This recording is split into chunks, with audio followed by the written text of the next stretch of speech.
Hello guys, आपका मधु Gupta channel पे एक बार फिर से स्वागत है। जेईई मेन 2025 चैप्टर का नाम इलेक्ट्रोकेमिस्ट्री। और पहले इस क्वेश्चन को सॉल्व करने से पहले मैं आपको एक चीज़ बता देता हूँ। इलेक्ट्रोकेमिस्ट्री के 3 पार्ट हैं। पहले पार्ट में आप गैल्वेनिक सेल, ये सब उसकी हाफ सेल, नर्न्स इक्वेशन, ये सब पढ़ते हैं इलेक्ट्रोकेमिस्ट्री के फर्स्ट पार्ट में। सेकेंड पार्ट में आप पढ़ते हैं इलेक्ट्रोलाइसिस। उसमें इलेक्ट्रोलाइसिस में आप प्रोडक्ट को आइडेंटिफाई करना, किसके बाद, इलेक्ट्रोलाइसिस के बाद, and Faraday's law, first law and second law, ठीक है ना। फिर इसके बाद तीसरा पार्ट आता है कंडक्टेंस, ठीक है। और कंडक्टेंस में न्यूमेरिकल टाइप ज़्यादा रहता है। फिर एक पार्ट की और बात करते हैं जिसको है ना बच्चे है ना लाइटली ले लेते हैं, मतलब बहुत लाइटली ले लेते हैं। उस पार्ट के बेस पे क्वेश्चन है, और ऐसा एक क्वेश्चन नहीं, पता नहीं कितने क्वेश्चन आए 2025 में ही। और उस पार्ट का नाम है batteries and fuel cell and corrosion. जी हाँ, तो आप ध्यान से सुन लीजिए। अब चैप्टर के 3 पार्ट नहीं रह गए, चैप्टर के 4 पार्ट रह गए। चौथा जो पार्ट है ना वो बच्चा मत छोड़ के जाना। क्वेश्चन आता है वहां से, तरीके से क्वेश्चन आता है। केवल आपको अगर क्या चीज़ याद होनी चाहिए वो भी मैं बताने वाला हूँ। क्या, कौन सा पार्ट बोला मैंने? बैटरीज, फ्यूल सेल और कोरोजन। तीनों चीज़ों के बारे में आपको एनसीईआरटी भी पता होगी ना, तो भी वो सफिशियंट है। मेंस के लिए तो सफिशियंट है, इवन एडवांस में भी वो आपको बस न्यूमेरिकल इधर से उधर करना पड़ेगा। बाकी रिएक्शन एनसीईआरटी की सफिशियंट है, बोल रहा हूँ ना, सफिशियंट है। फिजिकल केमिस्ट्री की, इलेक्ट्रोकेमिस्ट्री की एनसीईआरटी, बात समझ में आ गई। तो मैं आपको समझाता हूँ कि ये जो बैटरीज वाले पार्ट से है ना कैसा क्वेश्चन आता है। देखो, बैटरीज वाले पार्ट में आपको पता होना चाहिए, पहले तो बैटरीज पता है ना आपको, 2 टाइप की होती है, प्राइमरी सेकेंडरी। मैं डिटेल में नहीं जाऊँगा, उसके लिए मैं देखूंगा जैसे जैसे क्वेश्चन आते जाएंगे वैसे वैसे बताता जाऊँगा, ठीक है। गैल्वेनिक सेल को मिला दो, एक से ज़्यादा सेल को मिला दोगे आप बैटरी बोल सकते हो उसको, है ना। एक रिचार्जेबल बैटरी होती है, एक नॉन रिचार्जेबल बैटरी होती है। प्राइमरी बैटरी नॉन रिचार्जेबल होती है, सेकेंडरी बैटरी रिचार्जेबल होती है। इसकी बात हम करते हैं, ठीक है ना। तो ये जो क्वेश्चन है वो सेकेंडरी बैटरी से उस पर भी आता है। मैं आपको ये बताना चाहता हूँ कि बैटरी से क्वेश्चन कैसे कैसे आता है, फिर मैं इस क्वेश्चन को सोल्व करूंगा। देखो, बैटरी से जो क्वेश्चन आता है ना बेटा, पहले टाइप का क्वेश्चन आता है कि वो रिएक्शन ही पूछ लेता है। Reaction at anode, cathode and, अगर ये पता है तो आप टोटल सेल रिएक्शन तो निकाल ही देंगे, ठीक है ना। दूसरा क्वेश्चन पूछता है वो कि बताओ एनोड क्या है और कैथोड क्या है, किसकी बनी हुई है, ये पूछ लेता है। तीसरा क्वेश्चन वो इलेक्ट्रोलाइट के बारे में पूछ लेता है, इलेक्ट्रोलाइट। चौथा क्वेश्चन, ध्यान से सुनते जाना, अगर ध्यान से सुनोगे तो मजा आएगा, नहीं तो नहीं आएगा, सुन लेना अच्छे से।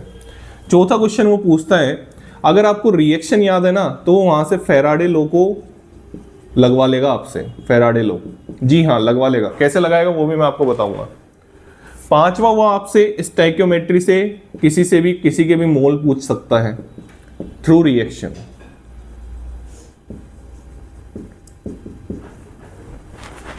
अब अगर आपको ये चीजें पता होती है ना तो आप उसको कर पाएंगे, नहीं तो नहीं कर पाएंगे। और इतनी चीजें आपको हर सेल के लिए पता होनी चाहिए, ठीक है। एनसीईआरटी में सब दे रखा है, लेक्लांचे शेल दे रखा है जिसको हम ड्राई सेल भी बोलते हैं। फिर हम लेड स्टोरेज बैटरी की बात करते हैं, हम निकल कैडमियम सेल की बात करते हैं, तो ये बैटरी की बात करते हैं, तो ये सब दे रखा है, ठीक है ना। तो ये टाइप के क्वेश्चंस देखने को मिल सकते हैं आपको। आइए उसी के बेस पे क्वेश्चन है, चलिए, ठीक है। ऐसे तो मैं बहुत सारी चीजें आपको धीरे धीरे करके बता ही दूंगा, ठीक है, लेकिन एक वीडियो में ज्यादा लंबी नहीं बनाना चाहता, ठीक है ना। चलिए देखो क्वेश्चन क्या है। On charging the lead storage battery, the oxidation state of lead changes from x1 to y1 at the anode and from x2 to y2 at the cathode. तो वैल्यूज पूछी आपसे x1, y1, x2, y2 respectively, और ये 4 option दे रखे हैं। इसका मैं पलक झपकते ही आपको आंसर कैसे निकलता ना वो आपको मैं बताने जा रहा हूँ। आइए समझते हैं। सबसे पहले तो लेड स्टोरेज बैटरी की बात करते हैं। इसी वीडियो में मैं उसको कवर कर लेता हूँ। लेड स्टोरेज बैटरी, जिससे भी क्वेश्चन बनेगा ना 2026 में, वो आपको देखने को मिल सकता है, ठीक है। लेड स्टोरेज बैटरी में क्या होता है, आराम से सुनना, मैं उसका प्यारा सा सुंदर सा एक डायग्राम बना रहा हूँ, ठीक है। यहाँ पे 2 इलेक्ट्रोड्स मेरे को बनानी पड़ेगी, ऑब्वियसली एक एनोड होगी, एक कैथोड होगी। गैल्वेनिक सेल की तरह ये बिहेव करते हैं, ठीक है। यहाँ पे ये एनोड है, ठीक है, और यहाँ पे ये कैथोड है।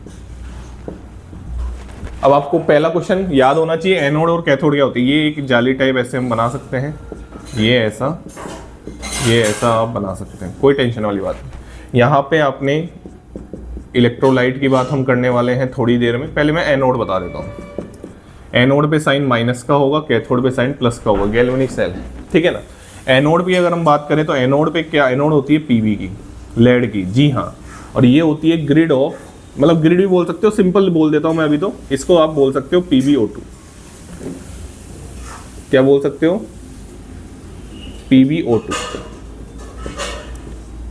PbO2 की क्या होती है? कैथोड होती है, सिंपल, ग्रिड ऑफ लगा देते हैं, ठीक है ना। चलिए तीसरी चीज, इसमें 38% बाई वेट, एनसीईआरटी के हिसाब से बाई वेट H2SO4 होता है, कंसंट्रेट होता है। तो यहाँ पे H प्लस के आयंस भी होंगे और SO4 2 माइनस के आयंस भी होंगे, ठीक है ना, ऐसे घूमेंगे, ठीक है। चलिए ये आपका हो गया। इस पे एनोड किसकी? लेड की। कैथोड किसकी? PbO2 की। इलेक्ट्रोलाइट सॉल्यूशन, तीनों चीजें बता दी मैंने आपको। आइए रिएक्शन बताता हूं मैं आपको। आइए, जो मैं रिएक्शन लिखने जा रहा हूं ना, वो मैं लिखने जा रहा हूं डिस्चार्जिंग की। पहला डिस्चार्जिंग, ठीक है, डिस्चार्जिंग की रिएक्शन लिखने जा रहा हूं। देखो डिस्चार्जिंग की रिएक्शन क्या होती है। एट एनोड पे बात करते हैं हम पहले, एट एनोड पे। तो एट एनोड पे बात करेंगे तो Pb। अब मैं आपको याद रखने का तरीका सिखाता हूँ, ठीक है ना। मैंने कैसे याद रख रखा है, मेरे को याद नहीं रहती थी पहले, लेकिन पढ़ाते मेरे को भी ये चीज़ें याद रहने लगी और मेरे को तरीका भी पता चलने लगे कि हम बच्चों को ऐसे याद करवा सकते हैं। कैसे? देखो, इसमें SO4 2 माइनस लेफ्ट साइड में दोनों ही रिएक्शन पे आएगा। मैं कैथोड की भी एक साथ लिखते हैं ना, एट कैथोड पे भी लिख देता हूँ, जिससे कि बच्चों को दिमाग में बैठे। मेन तो दिमाग में बैठाना है ना भाई। हमारा रोल कितना होता है? हमारा रोल आपके दिमाग में कितनी आसानी से लंबे टाइम तक चीजें रह सके, ये हमारा रोल होता है, ठीक है ना। चलिए अब एनोड, कैथोड किसकी बनी हुई है? PbO2 की। मेरे हिसाब से इसमें कोई समस्या वाली बात नहीं होनी चाहिए। आपको कुछ भी दिमाग नहीं लगाना, दोनों तरफ PbSO4 बना दो, दोनों तरफ PbSO4 बना दो। मैं कह रहा हूं ना, दोनों तरफ PbSO4 बना दो, बिना सोचे समझे, कोई टेंशन वाली बात नहीं। बना दिया, दोनों तरफ PbSO4 बनेगा, ठीक है ना। चलिए अब मैं आपको एक चीज बताता हूं। देखो दोनों तरफ लेफ्ट, ये आपको इतना तो याद रहना चाहिए भाई। इससे ये अगर ये भी याद नहीं रहेगा तो फिर मैं क्या हेल्प करूंगा आपकी। दोनों तरफ PbSO4 बना दिया, एनोड कैथोड याद होगी।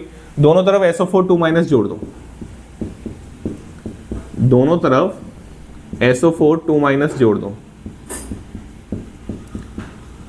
ठीक है सर, जोड़ दिया। बताओ एनोड पे इलेक्ट्रॉन निकलते हैं या गेन होते हैं? निकलते हैं। ये लो सर, निकाल दिए, 2 इलेक्ट्रॉन निकाल देना। बताओ यहाँ पे वो 2 इलेक्ट्रॉन क्या होंगे? ऑब्वियसली एक्सेप्ट होंगे।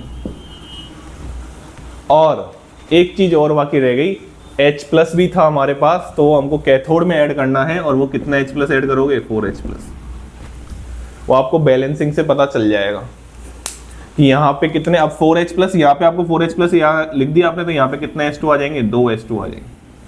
ये भी एक्वस से आ रहा है। मतलब आपका मैं आधा काम करवा दूं, बताऊं कैसे? आइए समझते हैं। इन दोनों को जोड़ रहे हैं अपन, इन दोनों को जोड़ रहे हैं, आराम से सुनना। सेल रिएक्शन लिखने जा रहा हूं मैं। Pb solid plus PbO2 solid plus कितने H प्लस है? 4H plus aqueous plus 2SO4 2 minus aqueous. 2 electron से 2 इलेक्ट्रॉन कैंसिल हो गए। कितने PbSO4 बने? 2 PbSO4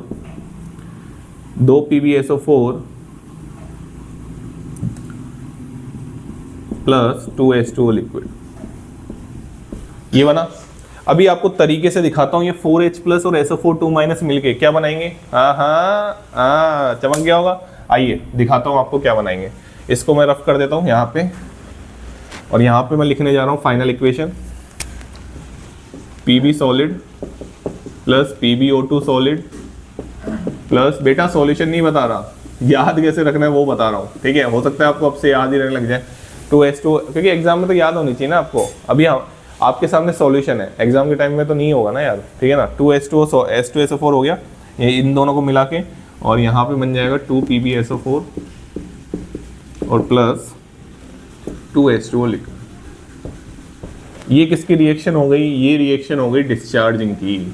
हमसे डिस्चार्जिंग की पूछा है, बिल्कुल अभी बताता हूँ। डिस्चार्जिंग की तो समझ लो पहले, एनसीईआरटी में डिस्चार्जिंग की, हम भी डिस्चार्जिंग की पढ़ाते हैं। डिस्चार्जिंग के लिए तो एक सिंपल सी लाइन लिख रखी है, उसके बेस पे क्वेश्चन बना दिया उन्होंने, ठीक है ना। चलिए अब आपको मैं एक चीज बता देता हूँ। ये आपको याद हुआ, आपको अगर कुछ याद हो नहीं हो ये जरूर ध्यान रख लेना कि डिस्चार्जिंग में H2SO4 कंज्यूम होता है। जी हाँ, डिस्चार्जिंग में H2SO4 क्या होता है, कंज्यूम होता है, ठीक है ना, इतना तो याद रख लेना। अब H2SO4 कंज्यूम होता है, अगर आपने इतना याद रख लिया तो आप H2SO4 को लेफ्ट साइड में लिखोगे। आपको ये पता है कि Pb की एनोड बनती है, PbO2 की कैथोड बनती है, वो लेफ्ट साइड में आ जाएंगे, आराम से याद हो जाएगा। आपको पता है कि सर ने एक चीज़ याद करवा दी पहले, PbSO4 राइट साइड में बनता है, राइट साइड में बना दिया। और जब बैलेंसिंग करोगे तो आपको वहाँ पे H2O जोड़ना ही पड़ेगा। हो गई याद, बस यही तो करवाना था। अब इससे क्वेश्चन कैसे कैसे बन सकते हैं, पहले तो इस क्वेश्चन को सोल्व कर देता हूँ मैं। बहुत देर से ये क्वेश्चन बेचारा इंतजार कर रहा है कि इसको तो सोल्व कर दो। देखो क्वेश्चन ने पूछा था रिचार्जिंग पे। एनसीईआरटी ने, जब आप देखोगे ना एनसीईआरटी खोल के, मैं तो हर वीडियो में ये कहता हूँ कि फिजिकल केमिस्ट्री की भी एनसीईआरटी आपको पढ़नी चाहिए, एटलीस्ट थियोरेटिकल पार्ट तो उसमें से पढ़ना चाहिए आपको, है ना। हाँ, क्योंकि जेईई मेन 2024 में एक क्वेश्चन आया था, ठीक है, सॉल्यूशन नाम के चैप्टर से। लास्ट में जो एक टेबल बना रखी है NaCl वाली, पूरा जो हम पढ़ाते थे, जो चल रहा था, वो सब उसी के बेस पे चल रहा था। किसके बेस पे, जो एक स्टैंडर्ड था, लेकिन एनटीए ने वही माना जो एनसीईआरटी में लिखा हुआ था। तो इसलिए मैं बोलता हूँ कि आप थोड़ा सा रिवाइज करेंगे तो ज़्यादा बेटर रहेगा आपके लिए, ठीक है, क्योंकि वो भी गलत नहीं था, ठीक है। एनसीईआरटी पूरे इंडिया लेवल पे चल रही है तो उसको गलत कैसे मान सकते हैं, ठीक है ना। चलिए, तो यहाँ पे अगर हम ध्यान से देखें, कुछ हो सकता है लेकिन कुछ गलतियाँ हो जाती है, बट ठीक है, तो हमको उसका ध्यान भी रखना है। तो यहाँ पे अगर हम ध्यान से देखें तो H2SO4 यहाँ पे कंज्यूम हो रहा है। बात समझ में आ गई। क्वेश्चन ने पूछा था कि सर रिचार्जिंग पे, तो एनसीईआरटी ने पता क्या लिख रखा है, रिचार्जिंग में वो रिएक्शन जस्ट अपोजिट हो जाती है। जी हाँ, एनसीईआरटी ने बिल्कुल एक एक लाइन लिख रखी है कि रिचार्जिंग में PbSO4 जो है वो कन्वर्ट होता है एनोड पे, बिल्कुल एक एक लाइन लिख रखी है, ध्यान से सुनना। PbSO4 कन्वर्ट होता है Pb पे, PbSO4 कन्वर्ट होता है PbO2 में, उल्टी रिएक्शन होती है, रिवर्स रिएक्शन होती है। तो बताओ, अच्छा तुमको ये भी याद नहीं है ना, तो मैं आपको एक सिंपल सा आंसर बता दूं। ये चारों ऑप्शन में से आप 1 सेकंड में आंसर लगा सकते थे। बताऊं क्या, आपको ये पता है रिचार्जिंग में उल्टी होती है। Pb इसमें कौन सी स्टेट में है, +2 में, इसमें भी कौन सी स्टेट में है, +2 में। छोड़ो किस में कन्वर्ट हो रहा है, दोनों +2 में है ना। आओ ऑप्शंस पे आओ, +2, यहाँ पे +2 नहीं है, काट दो, +2 नहीं है, काट दो, +2 नहीं है, काट दो, +2 हो सकता है। आगे आंसर लो, यही है आंसर। अरे भाई x1 और x2 था, x1 और x2 पूछा था ना, तो उसने बोला है कि भैया on charging the lead storage battery the oxidation state of lead changes from x1 to y1, +2 से कन्वर्ट होगा। फिर उसने x2 पूछा था, +2 से कन्वर्ट होगा। तो मेरी बात समझ पा रहे हो मैं क्या समझाना चाह रहा हूँ, कि आंसर आपका बिना दिमाग लगाए भी आ सकता था। अगर आपको ये पता होता था कि PbSO4 बनता है दोनों में, पलक झपकते ही आंसर आ जाता, पलक झपकते ही आंसर आ जाता। अब बताओ +2 से कहाँ कन्वर्ट हो रहा है, 0 में, आ गया 0। +2 से कहाँ कन्वर्ट हो रहा है, +4 में, आ गया +4। तो आंसर क्या आ गया हमारा, डी आ गया। अभी क्वेश्चन तो सोल्व हो गया और आई होप कि मैंने आपको समझा भी दिया होगा, ठीक है, मेरे को जितना लग रहा है। अब मैं आपसे इसमें से क्वेश्चन कैसे कैसे बन सकते हैं वो मैं आपसे बात कर लेता हूँ। देखो पहला क्वेश्चन तो इसमें फेराडे से ही बन सकता है। कैसे फेराडे से बन सकता है, कितने इलेक्ट्रॉन कैंसिल आउट हुए थे इसमें, 2। तो 2 फेराडे चार्ज अगर आप पास करते हैं, 2 फेराडे चार्ज अगर आप पास करते हैं तो आपके 2 मोल H2SO4 कंज्यूम होते हैं, 2 मोल H2SO4 कंज्यूम। तो 1 फेराडे चार्ज अगर आप पास करेंगे तो 1 मोल H2SO4 कंज्यूम होगा। क्या इतनी बात समझ में आती है? क्वेश्चन बता रहा हूँ एडवांस में कैसे क्वेश्चन आते हैं।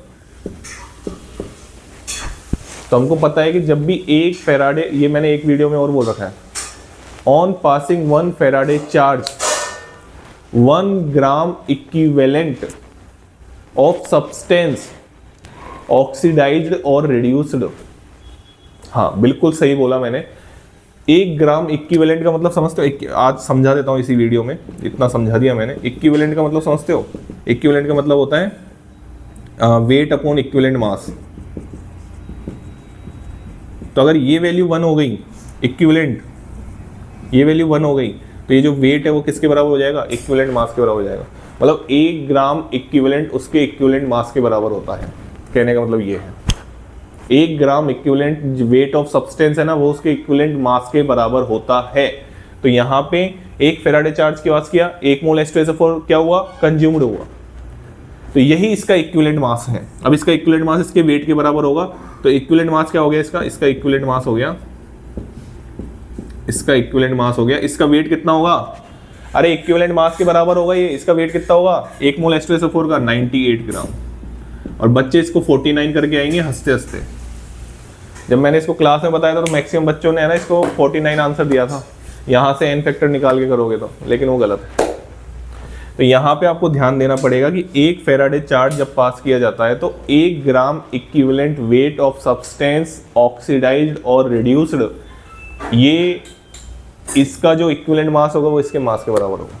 बात समझ में आ गई। दूसरे टाइप का क्वेश्चन स्टोइकियोमेट्री वाला, 2 मोल H2SO4 के मोल दे दिए, H2O के पूछ लिए। अरे मोल कॉन्सेप्ट में स्टोइकियोमेट्री पढ़ते हो ना, 2 मोल से 2 मोल बन रहा है तो 1 मोल से कितना बनेगा, 1 बनेगा। इस तरीके के क्वेश्चन आपसे पूछे जा सकते हैं। लेड स्टोरेज बैटरी, मैं तो यही बोलूँगा कि बैटरीज ही बहुत इंपॉर्टेंट है। आप यार इतने सारे मैथ के फॉर्मूले, ये सब फिजिक्स केमिस्ट्री में यार, मतलब आपको अगर पता होगा ना तो 4 नंबर मिल रहे हैं। तो इस चीज़ का ध्यान रखें। Thank you so much. Channel को लाइक करें, शेयर करें और सब्सक्राइब करें।